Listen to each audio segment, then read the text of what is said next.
செல்ல குழந்தையே, ஏன் வாழ்க்கை இவ்வளவு சிக்கலாக இருக்கிறது என்று பலமுறை என்னிடம் நீ கேள்வி கேட்டிருப்பாய் அல்லவா? இன்று உனக்கான பதிலை நான் சொல்ல வந்துவிட்டேன்.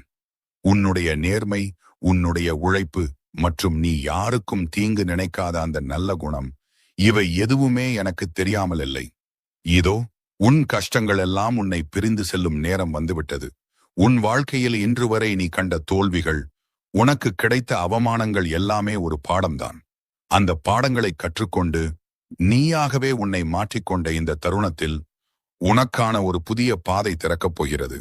நீண்ட நாட்களாக தடைப்பட்டிருந்த காரியங்கள், அது வேலையாகவோ தொழிலாகவோ அல்லது குடும்ப சமாதானமாகவோ இருக்கலாம், அனைத்தும் இனி தானாகவே நடக்கும். உன் மனதிற்குள் இருந்த அந்த பயமும் குழப்பமும் ஒரு நொடியில் மறைந்துவிடும். உன் நம்பிக்கையை மட்டும் தளர விடாதே. என் வேல் உனக்கு முன் நின்று வழிநடத்தும். இந்த முருகனின் வாக்கு உனக்கு உண்மையிலேயே நம்பிக்கையை தந்திருந்தால்